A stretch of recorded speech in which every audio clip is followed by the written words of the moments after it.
नमस्कार दोस्तों, चलिए एक बार फिर हम आपका स्वागत करते हैं अपने चैनल हिंदी मार्गदर्शन XYZ पर।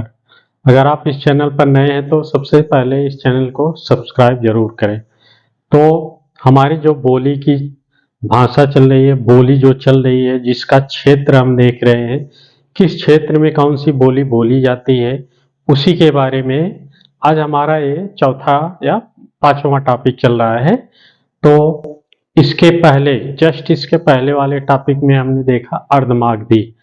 अर्धमागधी तो जो अर्धमागधी के बाद मागधी, मगध क्षेत्र की भाषा। तो मागधी में बिहारी क्षेत्र की बोली को लेते हैं। बिहार में कौन सी बोली बोली जाती है, उसी के बारे में आज हमारा टॉपिक रहेगा।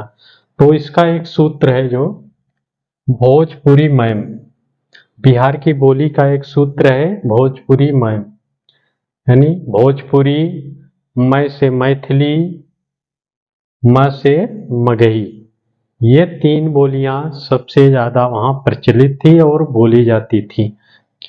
दो और बोलियां हैं, एक अंगिका और वज्जिका। एक अंगिका और दूसरा वज्जिका। ये दो बोलियां और थी, लेकिन उतना प्रचलित नहीं थी जितनी ये तीनों बोलियां थी, अंगिका और वज्जिका। तो इसके आगे हम देखें, सबसे पहले हम भोजपुरी को लेते हैं। भोजपुरी भोजपुरी ऐसी बोली है कि जो भारत में नहीं विदेशों में भी बोली जाती है। यहाँ देखें, मॉरिशस, मॉरिशस में भी भोजपुरी बोली जाती है। इसका क्षेत्र बहुत विस्तृत है। यह पूर्वांचल क्षेत्र की बोली है। ये इसमें रचनाएं भी हुई हैं भोजपुरी में, और गीत भी लिखे गए हैं, फिल्म भी बनती है।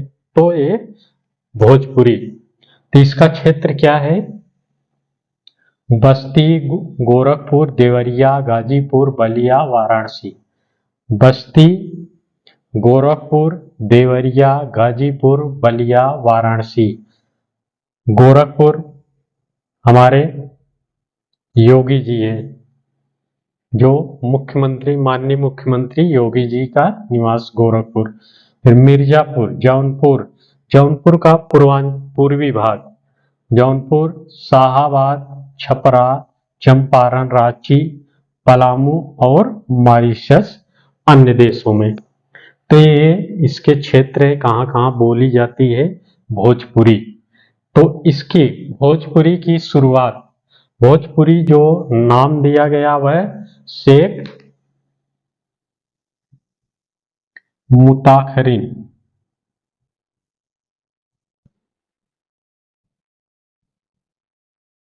मुताखरीन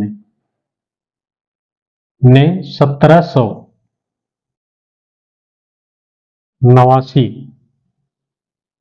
शेख मुताखरिन ने सबसे पहले भोजपुरी शब्द का प्रयोग किया था।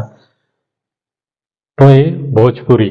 फिर इसके बाद आ जाएगी मैथिली।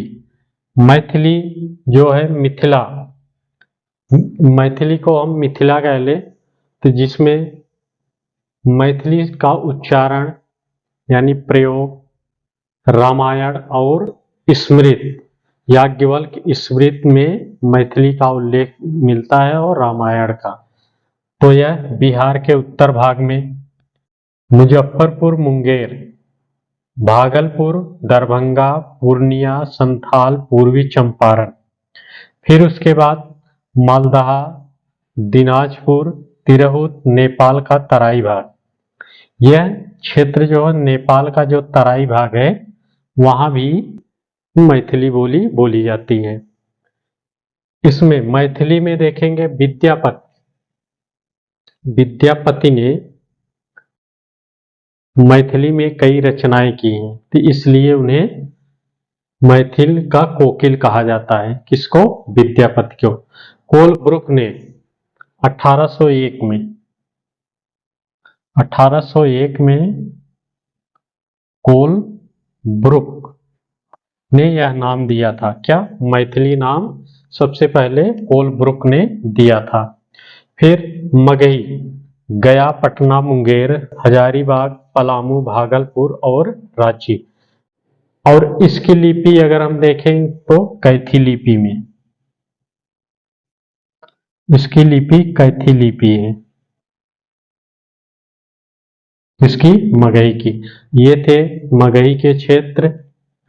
भोजपुरी मैम, ये सूत्र याद रखिए, भोजपुरी, मैथिली, मगही, दो और आते हैं अंगिका और वज्जिका।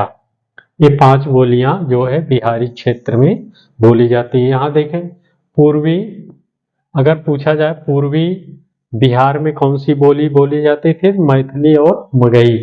पश्चिम में जो है भोजपुरी बोली जाती है। भोजपुर यानी पश्चिम के क्षेत्र हैं, बिहार के पश्चिम के क्षेत्र ये सब आ जाते हैं। तो ये था मगही अर्थात बिहारी। बिहारी के अंतर्गत 3-4-5 बोलियों को हमने देखा जो सबसे महत्वपूर्ण है, 3 बोलियां।